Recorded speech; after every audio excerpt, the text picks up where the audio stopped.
I'm just going to keep the intro looping over and over and over and over and over and over and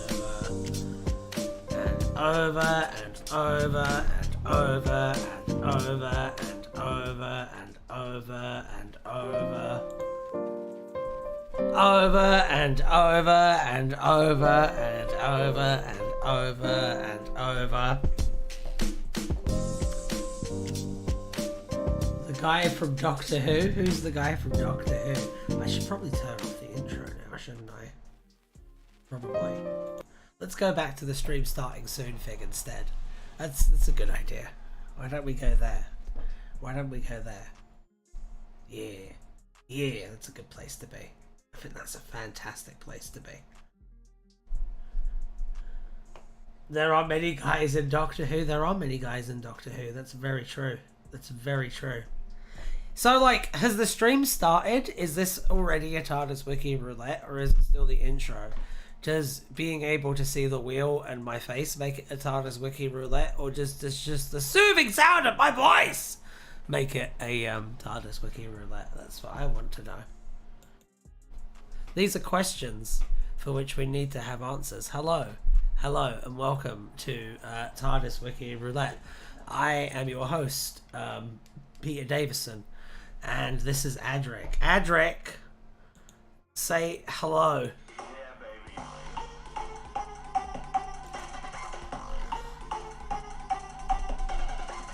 What are we going to get for our first one?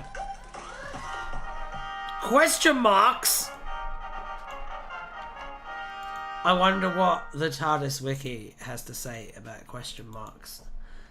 This is a question that can't be answered.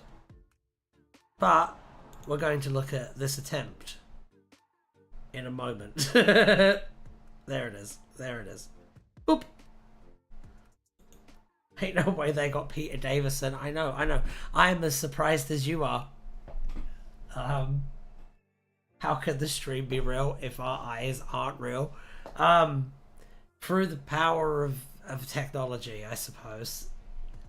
Or did we ever add the equations of Doctor Who? We did not. We did not. Thank you, Najawin. I will just grab that really quickly. Hello, Xavier. Hello. How are we doing today? How are all of you doing today? Alright. There we go. Boop. How can that happen, though, if technology isn't real? Well, I mean, that's a question that you're going to have to wrestle with yourself, because right now I'm going to read the article about question marks on TARDIS Wiki. Question mark, was a punctuation mark used in many documents on Earth to denote an interrogative. In emoji, question mark was the symbol for confusion. Some incarnations of the Doctor had question marks on their outfits. The 4th, 5th, and 6th Doctors displayed question marks on the collars of their shirts, as did the Unbound Doctor. In an encounter with the 5th Doctor, the 10th Doctor gleefully noted his former selves question marks. The 7th Doctor wore a jumper covered with the symbol and carried an umbrella with a large red question mark shaped handle and a business card with a stylized question mark. When asked to sign his name, he did so with a question mark. See, it sounds ridiculous when you put it like that. And then you look at this and you realise, oh yes, no, it is exactly as ridiculous as that sounds. Poor Sylvester. Poor Sylvester. Can add 6 plank wagon. Oh, add 6 plank wagon, yes.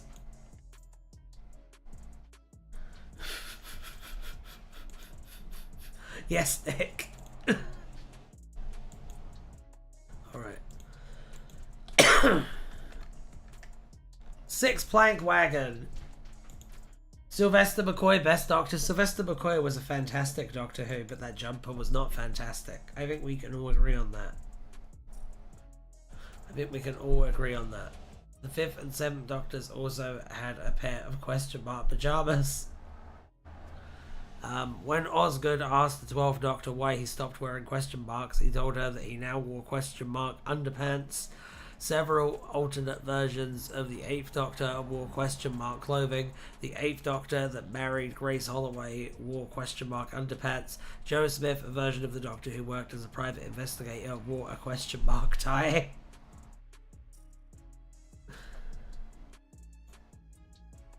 What if it was exclamation points instead? I feel like that's more the Masters thing, to be honest. The jumper went hard. Stop slandering Peak. I'm not slandering Peak. I'm speaking truth. Speaking truth to power right now, Cookie Boy, because I know that you have an immensely high power level. Can you guess what Sylvester is holding in his card? I mean, I would assume his penis, especially in this shot.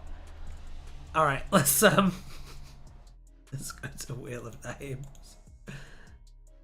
This is speaking lies. If you like it, you like it. Like I like Colin Baker's coat. I don't think it's good, but I like it. I like it because it looks ridiculous and horrible though, and it strobes on TV. They might be lies, but they are true lies. Hello, Spectritus. Hello, new person. Good to see you. Good to see you. Good to see you. It's a very rainy day. It's very drizzly. It's a very drizzly one today. Hope you're having a good day. Let's spin the wheel again, because we need to do another article. We're making good time right now. Yeah! I wonder what wonders and mysteries are going to show up now. Okay, Dirk Gently. I feel like Dirk Gently has a very prominent presence on this wiki. On this wiki-related show that we do here. We've done 81 of these. Can you believe that we've done 81 of these? That's crazy. 81 more! Cookie Boy is only using 0.001% of his power at all times. Yeah, exactly. He's like younger Taguro from Yu Yu Hakusho.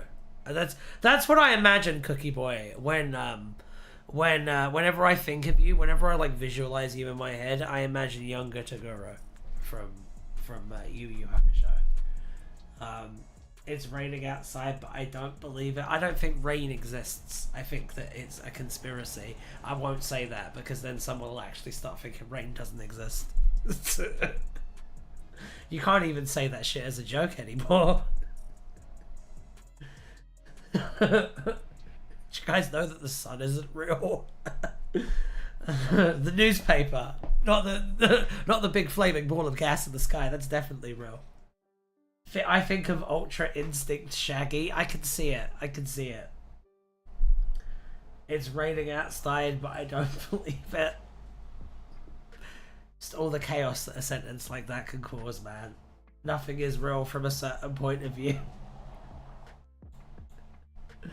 Zoinks! The word zoinks, you want me to put that in there? Oh, I guarantee that there's something. Someone said that on in a Torchwood book. I'm sure. I'm sure. Oh God.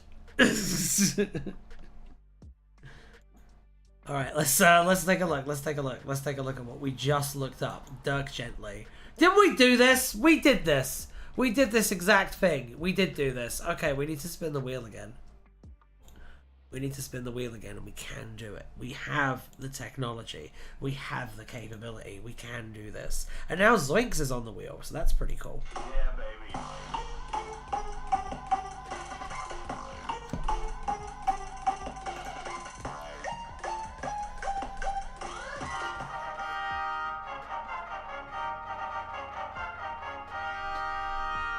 You know what? I just don't feel like it. I just don't feel like it today. I don't feel like giving it the oxygen. Yeah, baby. How about that?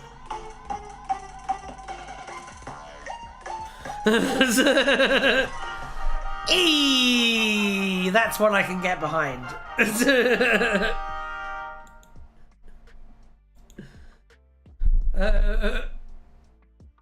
Landing on politics and shaking my head so everyone knows I disagree with it. We did E like twice now. Oh, fuck sticks. Okay, well in that case, Yeah, baby. there's only one real option, isn't there? And that's just to spin again. Ooh. I'm pretty sure we did this one too, but Ghost World is pretty good movie. Pretty good movie, you know? One of Forbatch's finer performances, certainly better than Dungeons and Dragons. Let's take a look. He's just a TV personality, was in Home Alone too.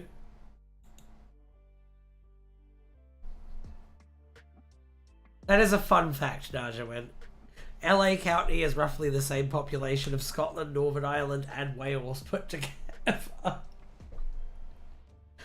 The Ghost Worlds, also known as the Magia system, were a set of planets which took a sideways orbit through the million spheres, visiting many universes. They orbited Magia. The 11th Doctor and Amy Pond once journeyed to the Ghost World while they were in the Doctor's universe. By one account, the term Ghost Worlds could be used to refer to other versions of one's planet in the multiverse. Ko'oko was a rogue universe which similarly took a sideways orbit through the million spheres. The Ghost World appeared in several stories in the Michael Moorcock multiverse, first appearing in The Sundered Worlds. They later featured in The Eternal Champion, which is another thing that we've looked up before, I believe. At least I think so. That could be true. That could also not be true. Nothing could be true. You don't know, and I certainly don't, but I'm still going to spin this wheel. Yeah, baby.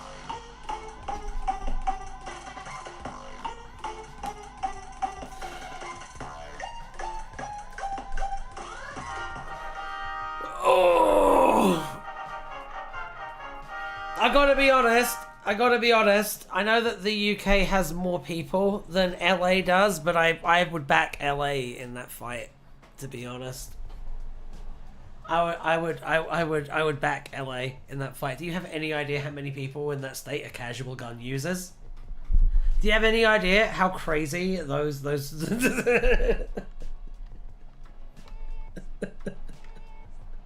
how crazy those sun-baked maniacs are? Look at Nashawin. I could beat LA easy.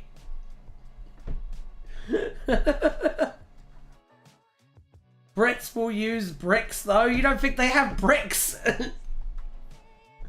They don't even need to use guns. I do not live in LA. Yeah, I know, but you have a very LA attitude and you cannot deny this as a fact. Hongo. Why does this sound like a slur? Why does this sound like a bad word I shouldn't say on YouTube?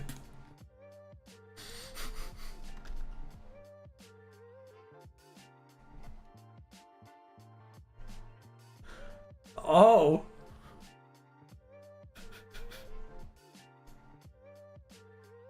Happy Pride Month, by the way. Fucking Hongos. Right, it sounds like a slur.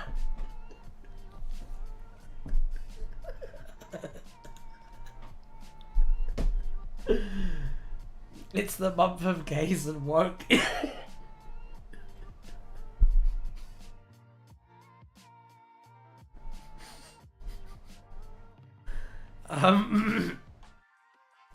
Hongo was a Wrath warrior. Hongo is evidently a reference to Takeshi Hongo, the eponymous hero of Kamen Rider, the original series in the franchise of the same name, playing off the presumably coincidental resemblance between the helmet of the Kamen Rider costume and the Wrath warrior's head, both sharing a pair of insect-like red eyes and antennae.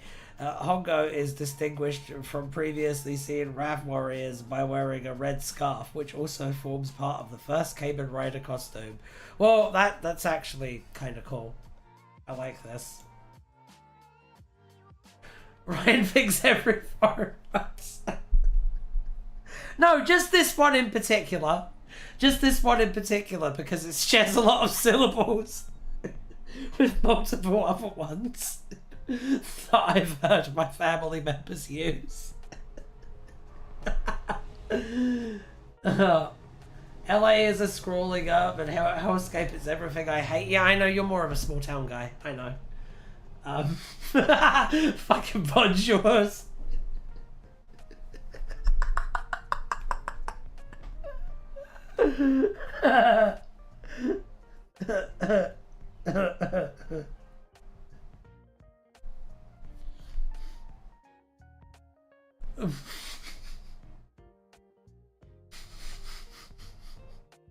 No, the issue is the sprawl.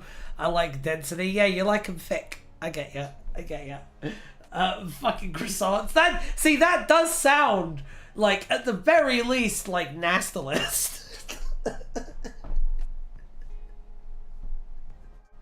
I have heard people refer to French people as croissants before. That's definitely a thing that happens.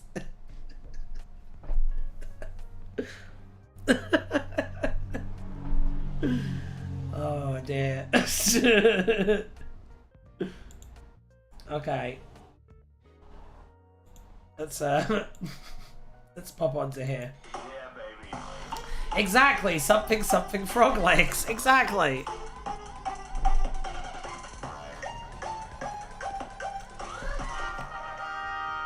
William the Fifth.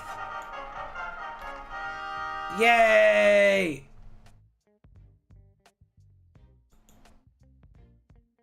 Poor French people, man. What did they do? Exactly. That's what I'm saying, man. That's what I'm saying.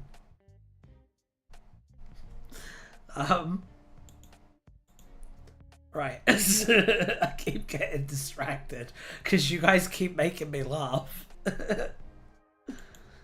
Oh dear.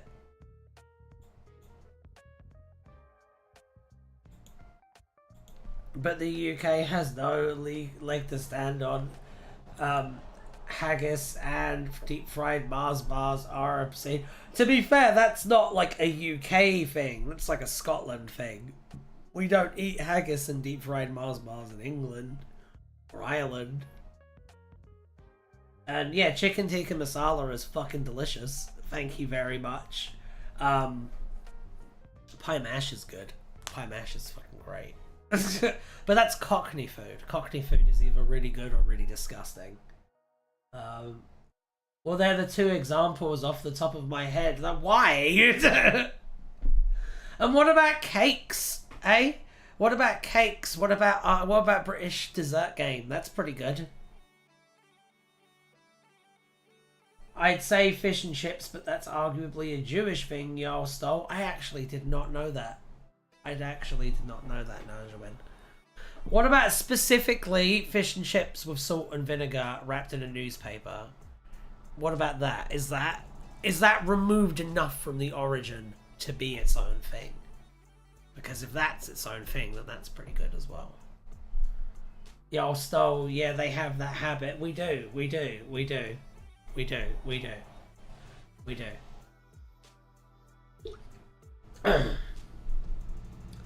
Let's see. William V, formerly known as Prince William, was the king of the United Kingdom who succeeded Charles III during the Martian invasion. Oh no, on 6th of May 1997, which fell during the reign of Queen Elizabeth II, the Prince of Wales and his sons were on the royal jet to course to Mars, and when the Martian ship hit the atmosphere, diverting to Madrid. In 2003, Prince William was planned to be the guest of honour at a dinner hosted by Angelique Whitefriar. However, Whitefriar resigned from all her fundraising positions a week prior. A member of the Silence was present at his wedding to Catherine during the reign of Elizabeth II.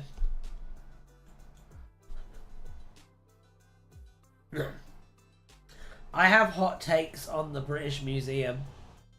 They'd make me hot. People would perhaps light me on fire. Can you tell me them? Can you tell me them?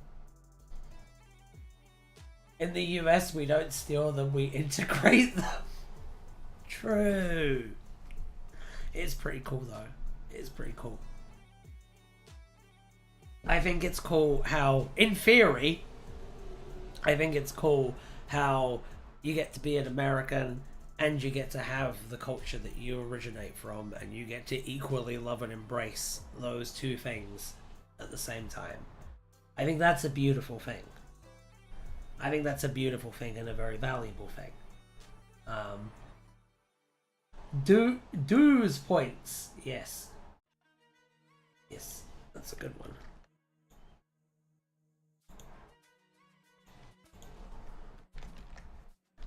Let's do that one. I assume it was dues points and not Dow's points. I don't know.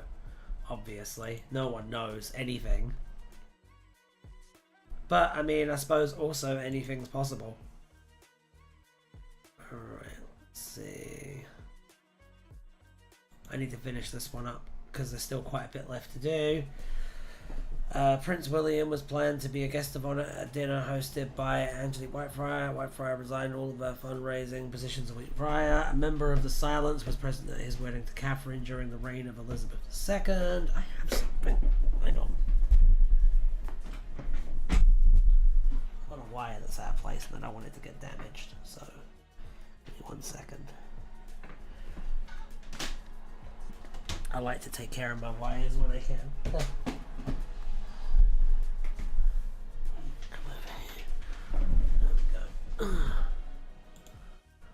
I'm mostly in the camp of the museum doesn't contain a lot we do fairly earn, and returning artifacts to certain countries with bad track records with theft is unfavourable.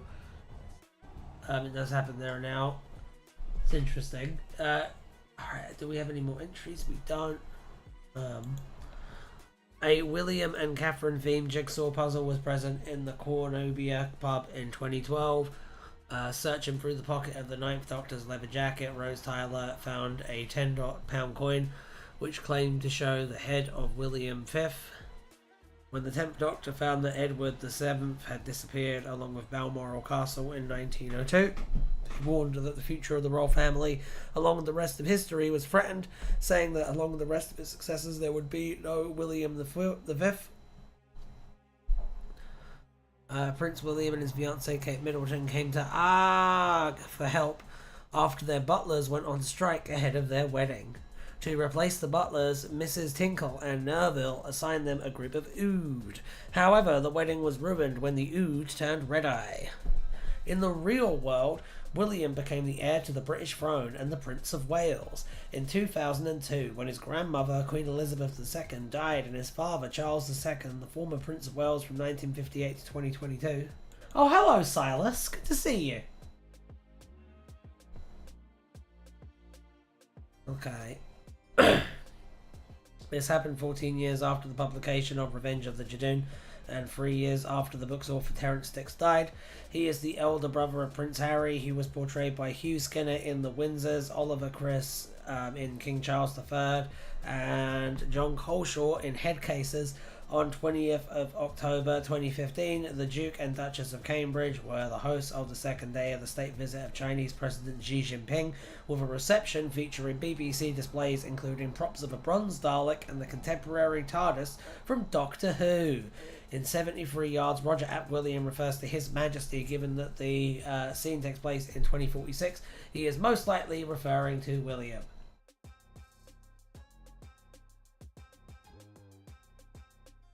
Oof, yeah, the royal family are just tourism bait nowadays. The love people have with them make parasocial incels look mentally stable. I do agree, yes. I agree. Do you remember that guy on the fandom wiki kept talking about how the centenary should have the Doctor talking about how he loved the royal family? And the Christmas special should be explicitly Christian. Oh no. Oh no, that would suck. It's a good thing they didn't do that. Alright. Let's go back and let's spin the wheel again, why don't we? Yeah, let's do that. Okay, when you add do. Yeah, baby. Oh, public domain? Ooh. I wonder what's going to pop up in here. Only one way to find out, and that's to go on there. Okay. How are we doing today, by the way? Is everyone having a good one? I certainly hope so. I certainly hope so. Okay. Let's see. Or in public domain images, public domain achievements. There's nothing. There's nothing.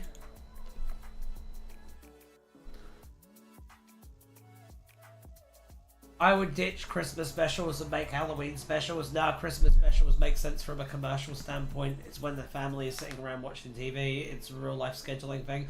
Yeah, I think they should do both. I think they should do both, and they should have them be the same production block, and they should have the Halloween special be a lot lower budget than the Christmas special.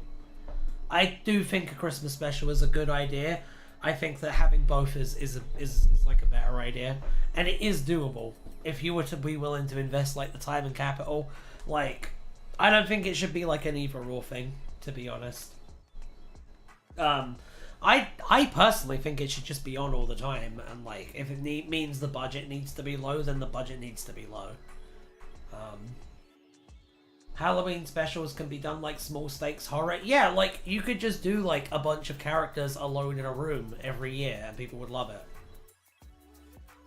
Or yeah, like you could do one year you could do one that's like absolutely terrifying, and then the next year you do like a bunch of camp fun. You know what I mean? Like a soap opera, kind of, yeah. I mean, like, classic Doctor Who was on most of the year, wasn't it? It was on every week, and it would run, like, almost every week. Yeah, I kind of think that that would work. At the very least, there should be something. Like, that's why I like the idea of, like, spin-offs and stuff.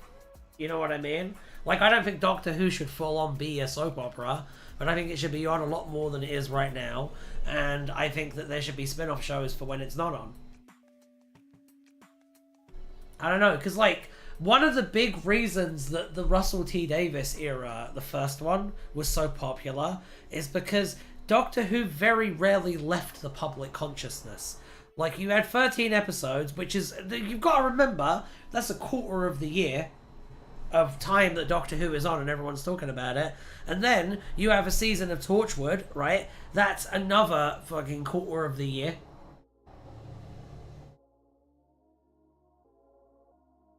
Someone tries to make a snuff film with the Doctor not knowing he's a Time Lord. Nah, Brian, just use your imagination to imagine stories. I think, no, honestly, Xavier, I think that a found footage episode, I know that Sleep No More did found footage, but like doing a found footage that's a genuine, like, we're just filming a bunch of assholes in the woods. Doctor Who episode would be amazing. It would be absolutely amazing. Like, Sleep No More is found footage in a sense, but it's also, like, set on a spaceship with space marines and laser guns. You know what I mean? Like, I want to see a real Doctor Who found footage episode. Like, a real one. You gotta make it, like, gritty and kind of nasty, I think.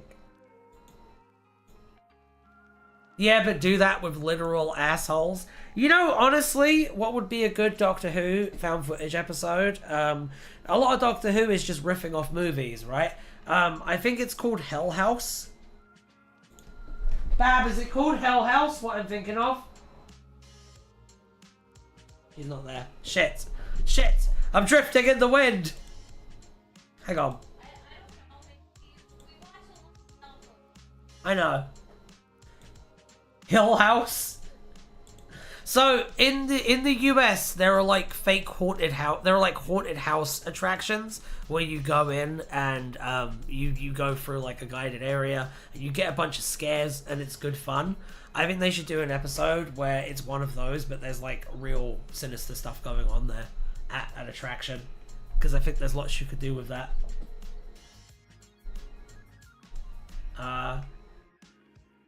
As Above, As Above, So Below is a banger, Xavier. That's such a good movie. That's such a good movie. Oh my god. Have you ever seen Antrim? Antrim is really good.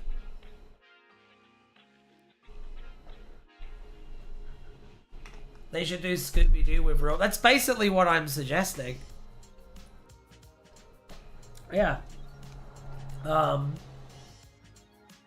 They should just do a Scooby-Doo crossover, though. Yeah, I think they should. I absolutely think they should. If Supernatural can do it... Honestly, Supernatural kind of set the roadmap for what Doctor Who should have been after Russell left, I feel, and after Stephen Moffat left. I feel like they should have just ripped that off the same way they ripped off Buffy. Yeah, baby.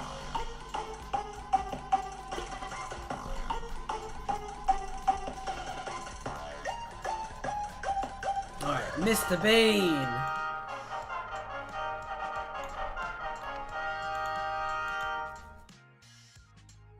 I am very surprised we haven't ever had a crossover with Star Trek or a Marvel television series or something.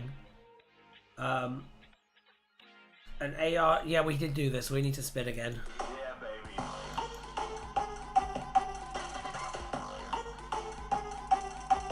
Crazy how Russell didn't rip off a specific show after returning. Yes, he did. Millie, movie Millie. That show was called Bridgerton. Yeah, he ripped off the MCU. He's talked about that.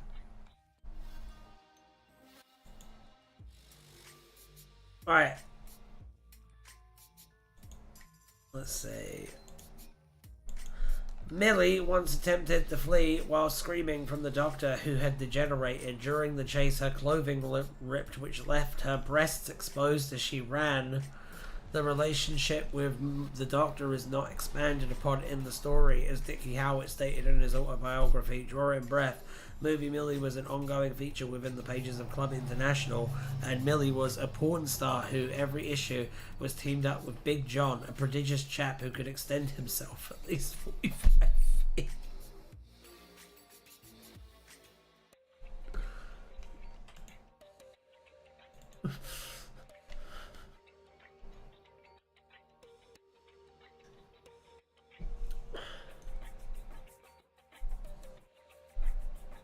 Okay, let's see.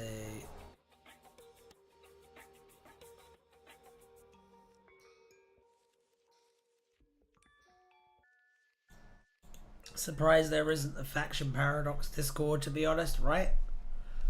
Right? That is very surprising. Okay, let's see. Yeah, baby. I like that Discord server idea, by the way, Najawin. That's fun.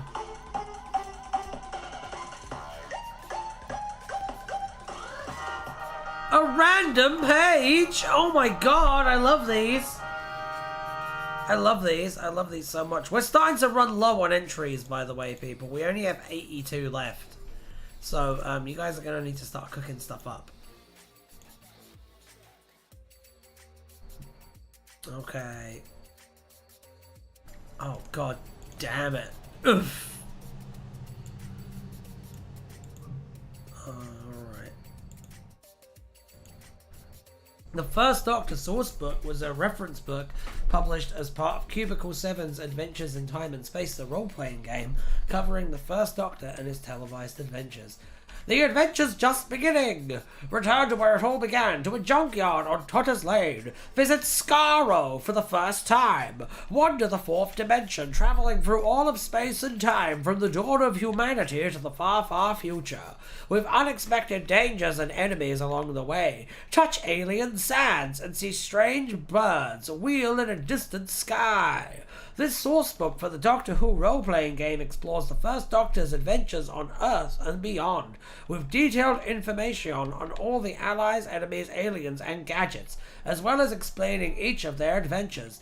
The book contains a wealth of material for the Doctor Who role-playing game, and is in fact also a fact-packed resource for fans of the show. Ryan, do you feel invested in the first Doctor now? No. Ready to read the source book? No.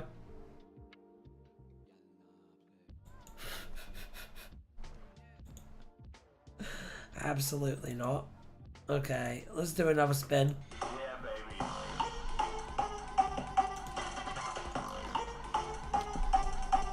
Alright. Infinity Count Horn, Dark Hawk.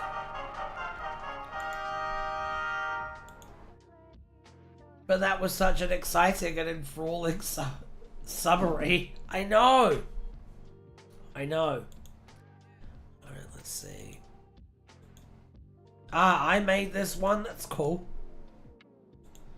That's cool.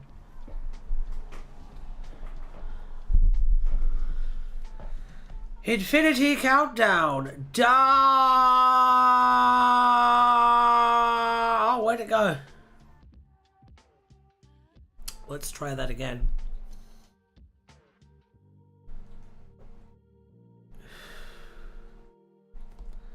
Infinity Countdown.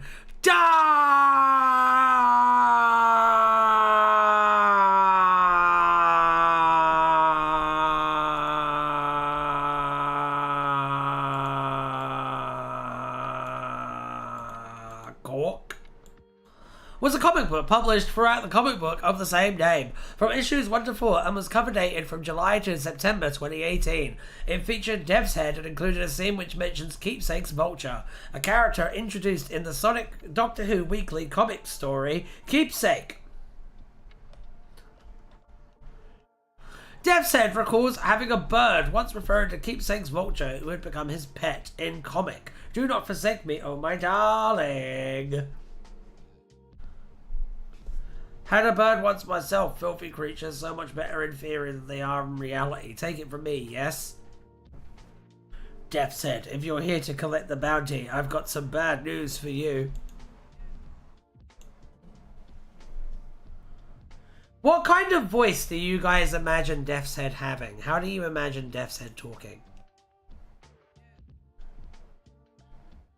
This panel alone makes us cover the whole story, by the way. Peak Tardis Wiki.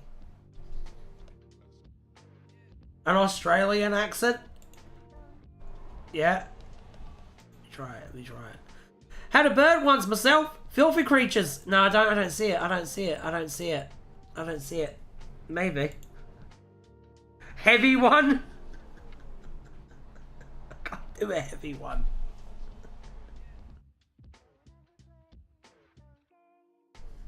You mean like Captain Boomerang?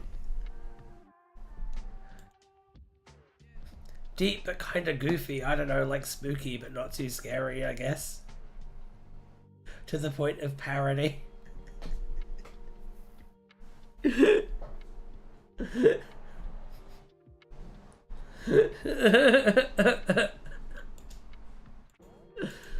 never gonna picture him the same way now. Okay, let's go back on.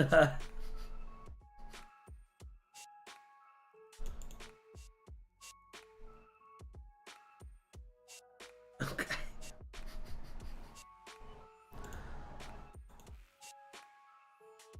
All right, let's do this. Whee!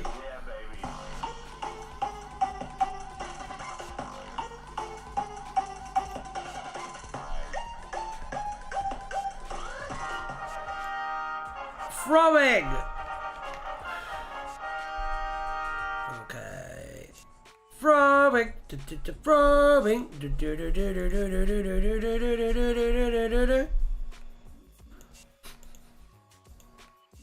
Okay. Who even knows anymore? I've got an energy drink right now, but I'm also very tired, and it's causing quite an interesting chemical reaction inside this old brain box of mine. Let me see. Ryan, are you going to throw your keyboard across the room for a laugh? No, because I got this keyboard free with the computer, and I don't feel like spending money on a keyboard, and it's one of those ones that's all glowy and cool, and I don't want to throw that. Because, like, look at this shit. It's gorgeous. It's gorgeous. Cool image, thank you.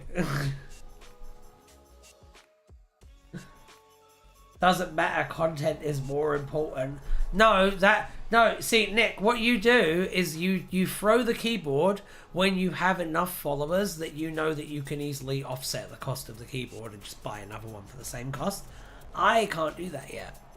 So, no throwing the keyboard for you guys today. When and if I end up doing this stream to 100 people every time, then maybe a keyboard will get thrown. But until then, no equipment is getting damaged on this show.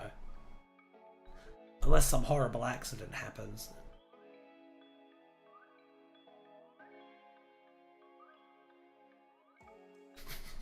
Alright, let's see. The final part... Oh, we've seen this. The final part of Yasmin Khan's tips for getting rid of a dead body was to wait until dark and throw the body overboard.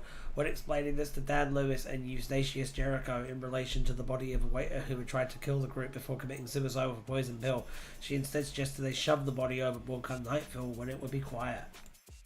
Shane was looking forward to that. But it might happen one day. Who knows? Who knows? Who knows? Man, I love family-friendly show Doctor Who. Oh. Yeah, baby.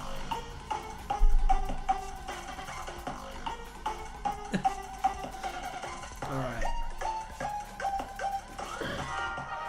No! Oof.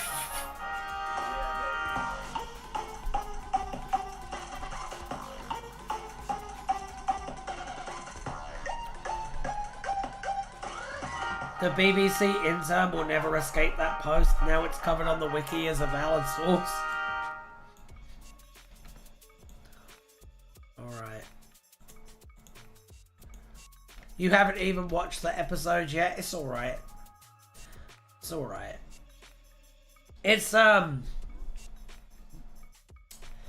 It's well executed, but it doesn't really have any ideas, and it kind of loses track and meaning towards the end, I would say.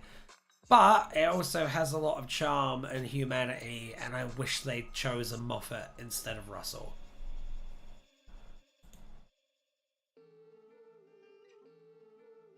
Brian, can you add the reality warp TV story? Okay, but I'm not reading the plot summation if it lands on there. But I will do it. I will do it. Oh god, what's that? Okay, did we just spin? I think we just spun. We got a lot of spins in today. Damn, we got 15 spins in. Gonna have to slow down and talk about something else for a bit. That's the best episode ever. Russell is so clever.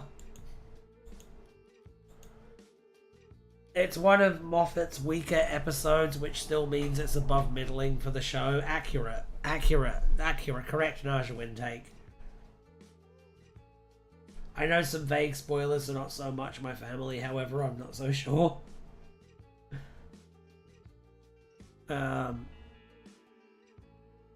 Falcus was a moon of Skaro. Falcus orbited Skaro 3 times every 24 Earth hours. In the Khaled language, its name meant New Dawn. By one account, it was the second moon of Skaro, though by another, it was the planet's first moon and artificial. It existed alongside Fleedor and Omega Mysterium. Oh. By some accounts, Falcus was a moon of Skaro and Davros's youth. During Davros's youth, both it and Omega Mysterium could be seen clearly from his father Nazgard's house on Dramankin Lake. Elsewhere on Skaro, they were obscured in the high levels of radiation in the atmosphere. Like, out of context, the Doctor just went to a star to regenerate.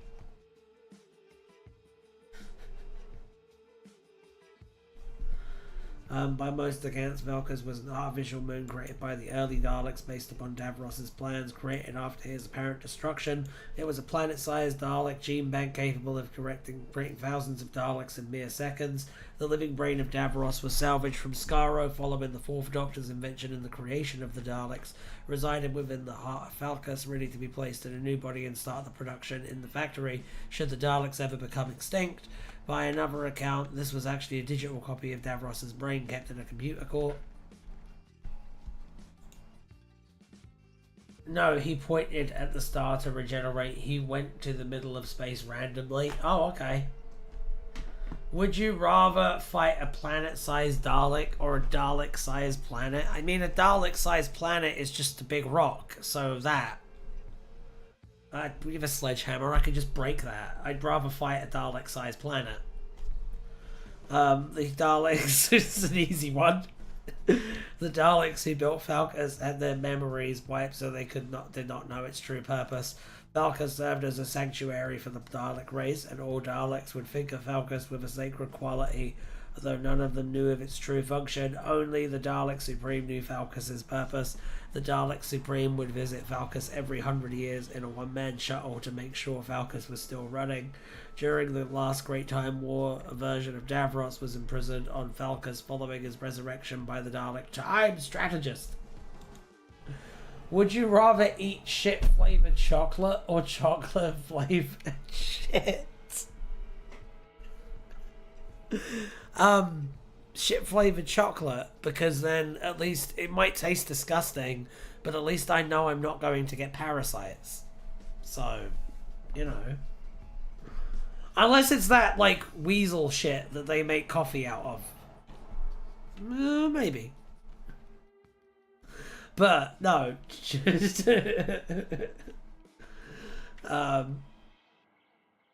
Let's say you're immune to everything. What if they're good parasites? If I'm immune to everything, then there's nothing stopping me from just walking away from the table. And going to McDonald's. The Doctor in the midst of a degeneration.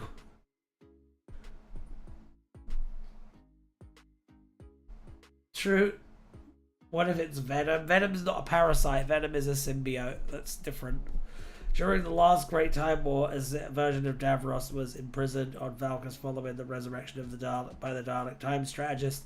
Davros was kept in a recreation of the 1,000-Year War.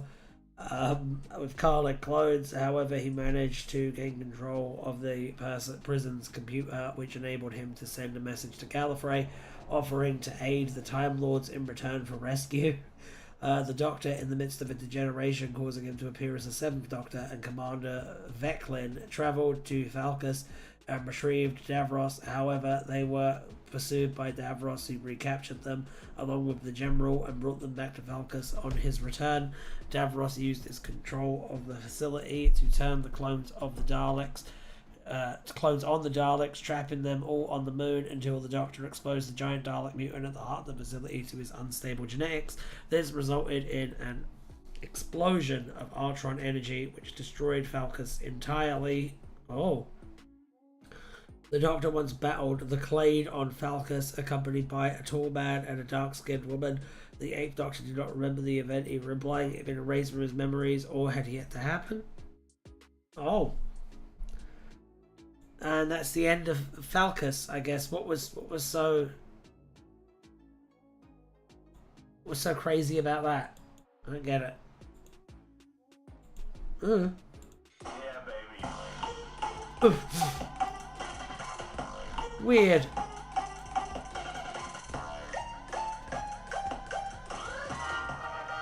Giant Dalek brain, nothing weird. Oh, not really. Why is that weird? You've done My Little Pony. Why is that weird? It's the Daleks. They're all about giant brains. They love it.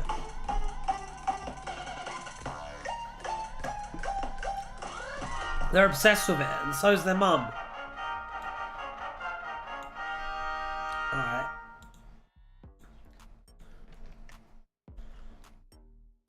Let's take a look at this one. Oh, we did this one. Are we running out of entries, guys? Are we legitimately running out of entries now? Is that what's happening here? Yeah, baby. We did do behind the scenes. Yes, Naja went. Pretty stupid for having such big brains. Oh! I don't think we've done a list of Doctor Who games yet. We are now down to 76 entries on the wheel, by the way. Alan is withering away. You guys need to make more amusing pages. There is no list of Doctor Who video games.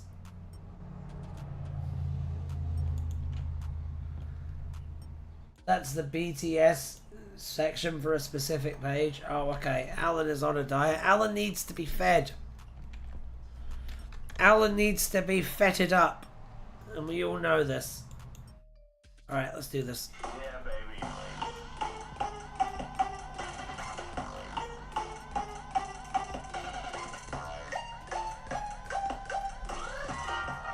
Tarkin? Doctor Who in the house on Old Ark Moor? My goodness. What's going on here? What's all this barking about Tarkin?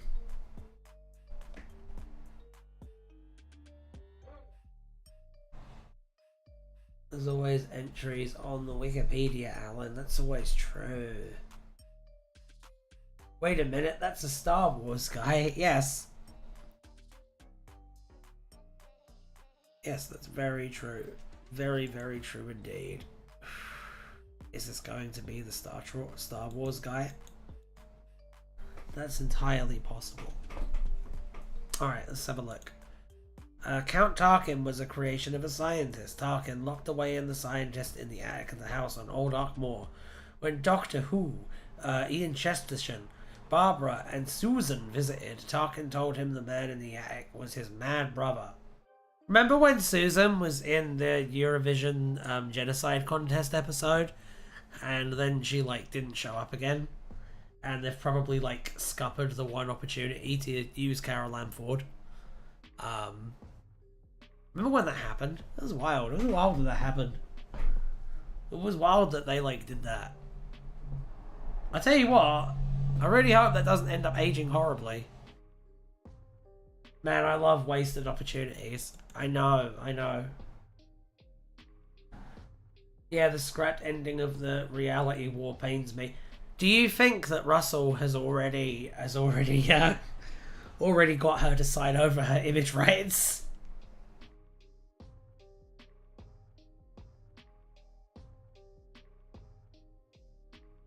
The series was very much building up to it. It very much was. And it's wild that they decided that that was the shit that wasn't worth focusing on. My God. Yeah, baby. What a mess.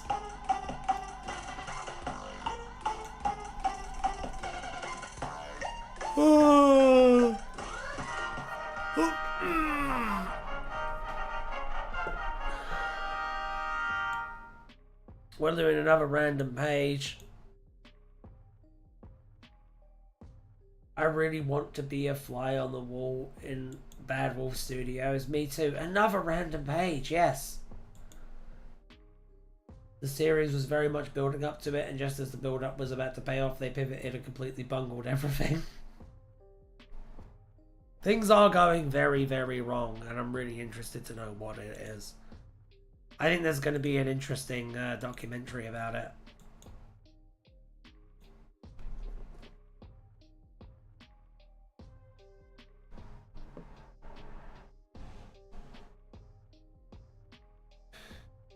One chapter of the cosmology of the Bellbreaker's cradle and related worlds thereof, detailed in the direction in Alice in Wonderland's transphysicity, possibly due to the mechanics of both metatime and transphysicity. Most writers of the real-life story of Jesus Christ missed the fact that prior to Jesus' placement in the manger of Bethlehem by Mary, he was whisked away to the Plume Coteries library.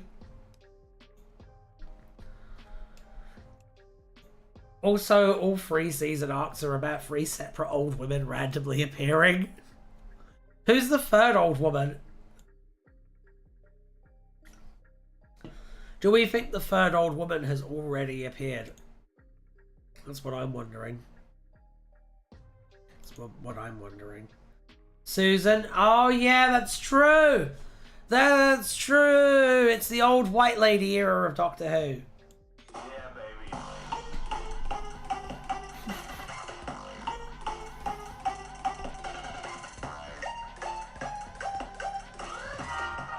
Ninth Doctor's ID card.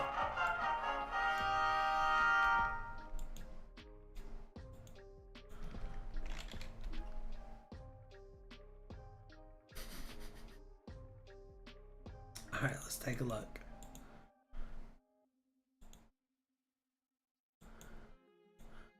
Why does his hair look like that?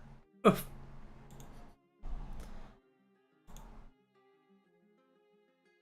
Is it like an old headshot? It looks like an old headshot.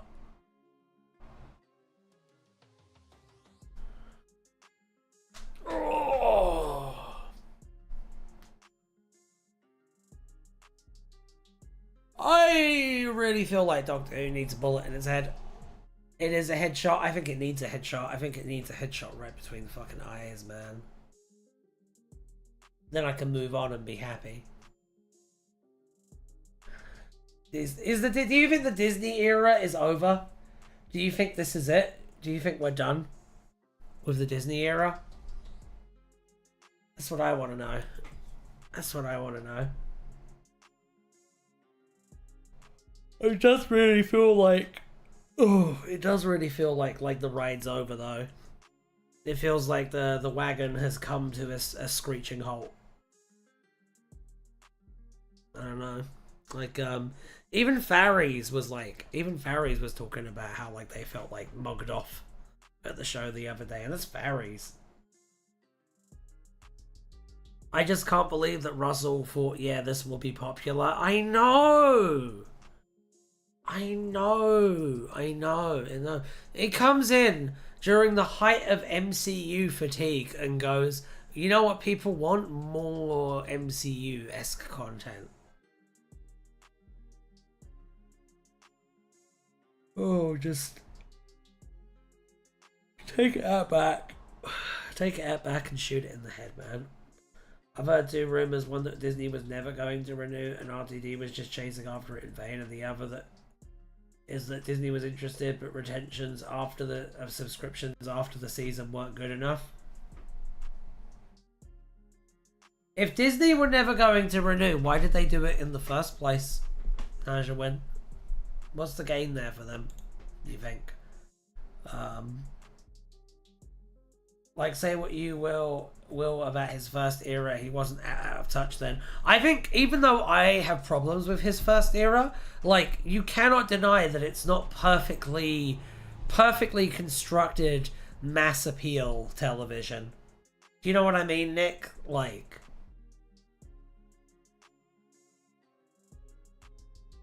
part of a package with Bluey, Doctor Who and Bluey.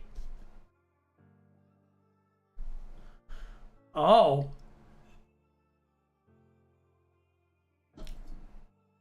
So, like, they really wanted Bluey and they just tolerated the Doctor Who thing, basically? Is that what you're saying, Najawin? Because that's embarrassing if that's true. Like, what a humiliating situation for the show to be in, if that's the case. That's what the Radio Free Scar said. Yeah, that's just so embarrassing. I don't know. To be fair, go on, give it a to be fair. Give it a to be fair. The writers of Bluey try. I've heard Bluey is really good. I've never heard a bad thing about Bluey. But Doctor Who is 60 fucking years old, and it's like the one thing this country has left. Do you know what I mean? Like, it's sad that Doctor Who is in that position of, like, this newcomer coming to the field and basically carrying it. I know it's culturally relevant. I'm not talking shit about Bluey. I'm talking shit about Doctor Who. Wow. That looks nice.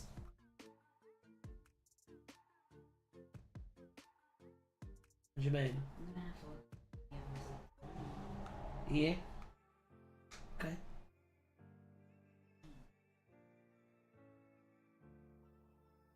Yeah, I think what you might have to do is like cover the whole thing with like a lighter color, and then like go over it. That's kind of what I did. I don't know. Grab it. Yes. Let me see. My wife is painting a big Dungeons and Dragons prop for me. Look at this. Isn't this cool? She's painting this for me. No, I think it looks good. I don't know. I like all the little details on it and stuff. I think it's cool.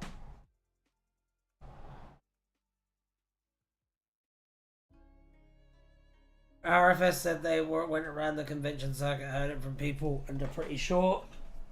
I don't know if it's legit, but it's from them. How much you trust RFS is how much you trust RFS. I got you.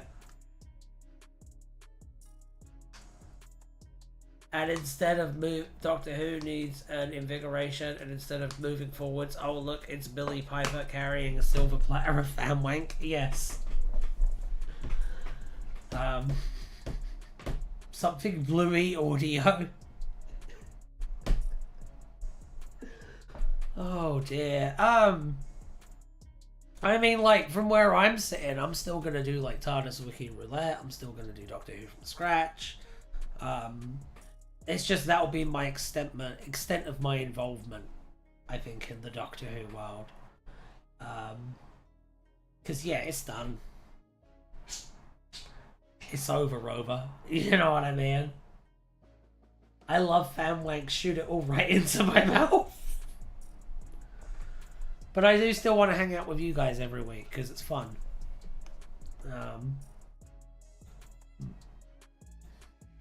When you're done with Doctor Who, will you make Bluey fan audios and write them? No! No. I'm not in the intended audience for Bluey. I'm not that person. I don't know.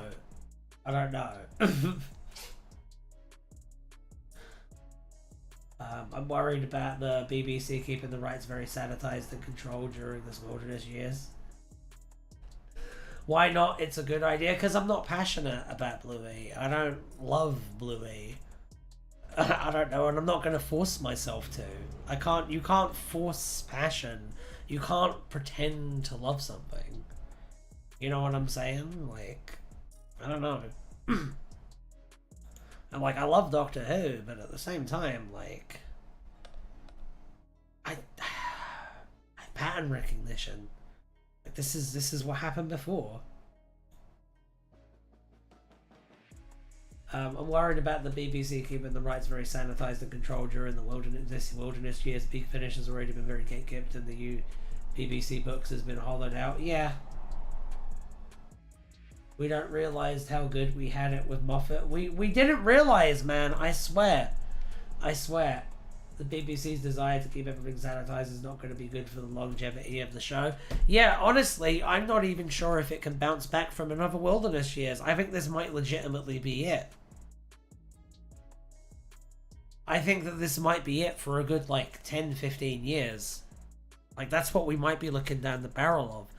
Like, I might have to wait until I'm 50 for Doctor Who to get good again, and I'm not going to do that. I'm just not. Like, you know what I'm saying? Like, no. No. Absolutely not. Follow my Twitch.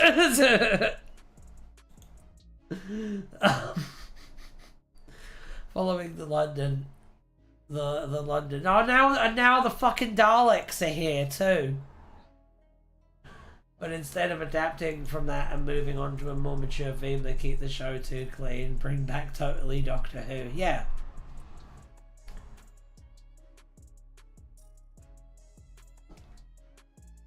Holy fuck, the Daleks just showed up on stream. Yes, they did.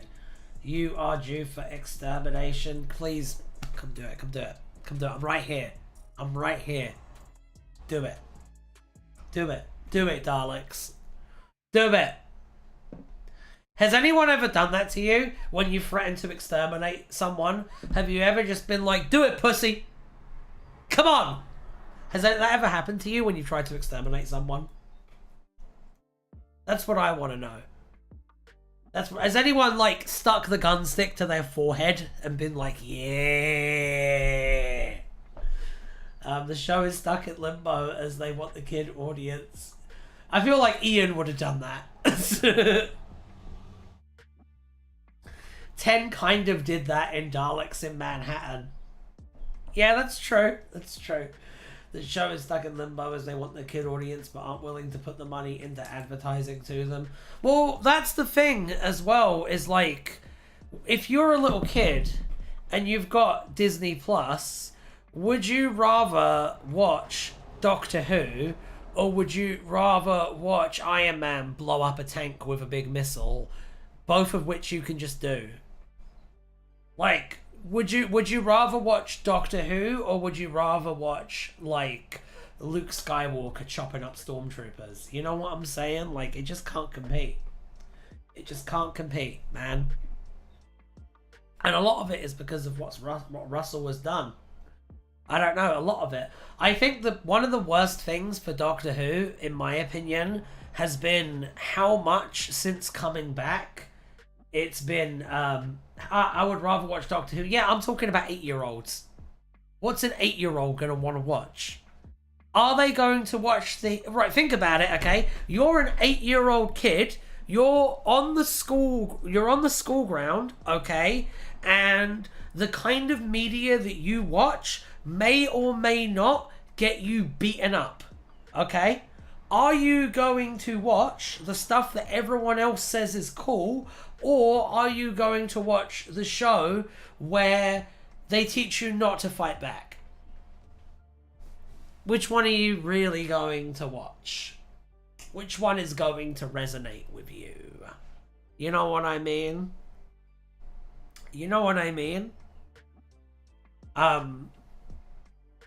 If it wants to compete with these action adventure shows, it needs to become a fucking action adventure show. I'm gonna watch Doctor Who and not tell anyone about it, basically, my child. Anyway, I'm not asking for you as an 8-year-old kid. I'm asking you to imagine the average 8-year-old child. I'm asking you to exercise empathy for a second. And try to imagine being in someone else's shoes. Because that's literally what people have to do when they're trying to determine whether a TV show is going to get greenlit or not. Like, it really comes down to that. Alright, mate, I'm down to drop the screwdriver and pick up a good old Webley. Good to know. I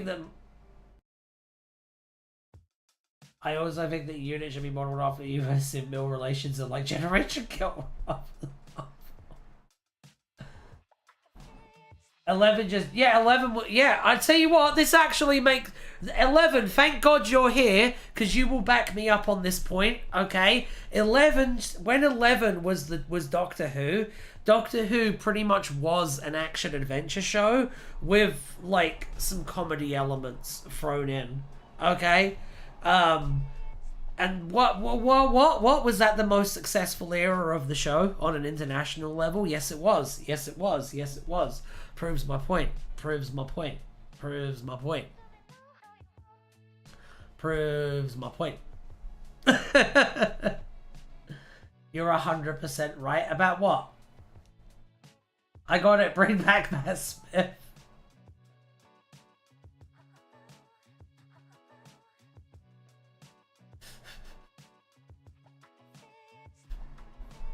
I think you're right. Gen Kill rather than Marvel. I've not seen Generation Kill, but you're probably right. You're probably right.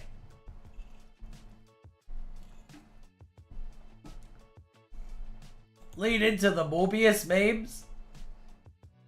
I know I was the best. I wear sunglasses now. Sunglasses are cool. These ID cards were electrified by the Slovene whom had infiltrated the British government, with the switch being activated by Drakrasa Felfoch Pasimir Day Slovene, disguised as acting Prime Minister Joseph Green. Though the electricity was deadly to humans, the Doctor, having a Gallifreyan physiology, survived and attached his ID card to the compression field collar of the unmasked Slovene, who had been disguised as General R. Asquith, resulting in the pain being shared amongst his family and allowing the Doctor to make his escape. Staggering in pain, Jakrasa managed to remove the ID card from his brother Slovene, stopping the electricity and enabling the Slovene to reinstate his skin suit disguise before police forces entered the room, where the two disguised Slovene blamed the murder of the experts on the doctor.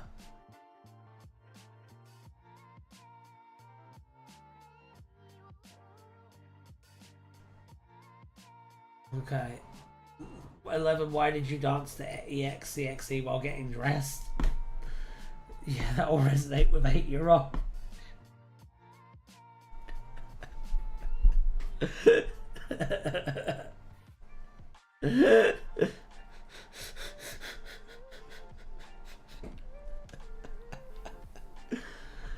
Oh dear. The image used to represent the doctor on the ID card, here's his headshot.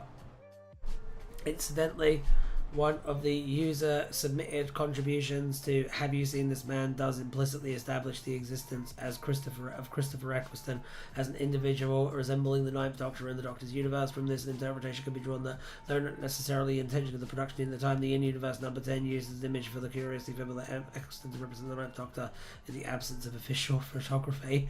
Imagery of the ID cards worn by the Doctor's fellow alien experts are limited. However, images from the filming of Aliens in London do reveal that most, if not all of them, most notably Muriel Frost, wore cards with the same number 9 as the Doctor, indicating their clearance level.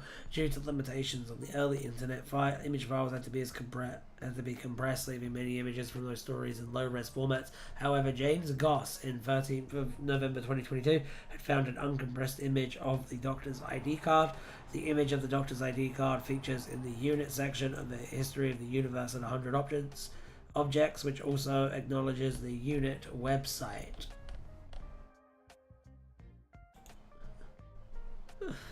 All right.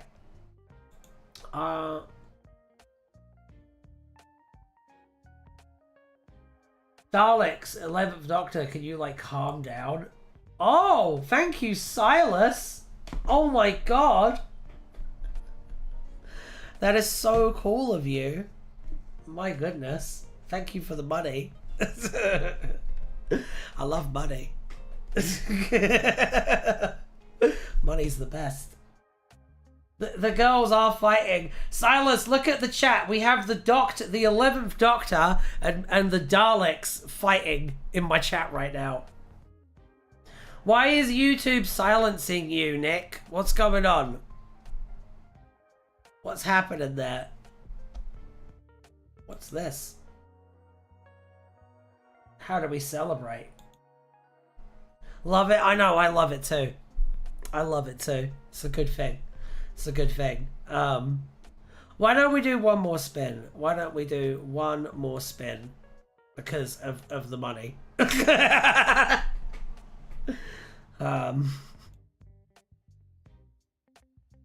Alright, let's see that. I said that I hate prepubescent human. Yeah, baby. Is that really what you said? Is that really what you said? Buttock! Fantastic. Fantastic, Alan. Let's go on the page for asses. Why don't we? Yay! We've already done this page, haven't we? Yeah, we've already done this page. Your favourite word, buttock? Or posterior? We did indeed do buttock, yes. That is a thing that happened. Okay. Wait, forget I said that. No, no! That's canon now, 11th Doctor.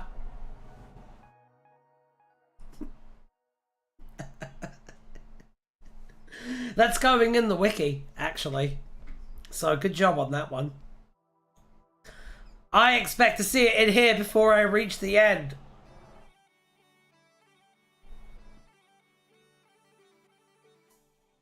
"11 is being written by Roberts today." Alright, let's go back and do one more, a proper one this time. Yeah, baby. A proper British one! It's not much, but I hope it sates you. You know what? You know what, Silas? If you'd sent me a cent, it would have brought joy to my heart. Let me tell you. Let me tell you, son. Alright, we're looking up Cyril. We're looking up Cyril. The gesture alone makes my heart sing with glee. I was just about to wrap up, and here I am doing another spin. That all happened because of Silas. Everyone thank Silas. I'm hoping Amy or Rory doesn't find out about this. They'd never leave me alone about it. Cyril was a robot who existed at the periphery of the Six and Frobisher's travels. The two time travelers once walked past Cyril as he was waiting in line to see a tattooed man at the Ringway Carnival. Cyril was once present alongside the Sixth Doctor, Perry Brown, Frobisher, and Ivan Asimov near the Tardis. Cyril once went fishing for gumballjacks with the Doctor and Frobisher. When the Seventh Doctor came to find a piece of the key to time, Cyril stayed on the other side of the stream chatting with Frobisher. When Ace entered one of the Seventh Doctor's TARDIS storerooms, she walked past and apparently inert Cyril resting in a pile of objects. Cyril was an editor droid who worked for Marvel UK, appearing as a regular character in Star Wars Weekly, where he had an ongoing Wait, so he's one of the editors of the comics that they're in? That's fun. That's cute. Where he had an ongoing backup created by Steve Parkhouse and John Ridgway. Ridgway included Cyril among the Sixth Doctor's allies in Doctor Who magazine 10th anniversary special pin-ups.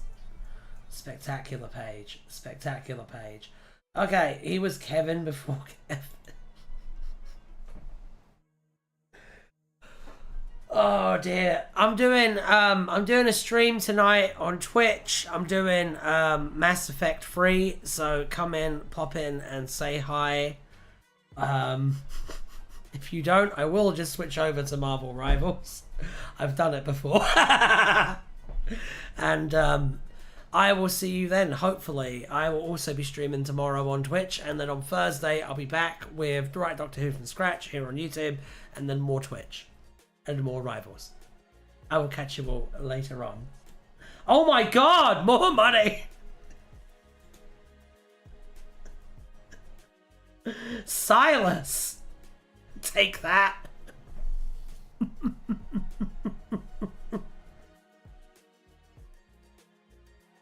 Okay. You now have to do another spin. No, I don't. Bye!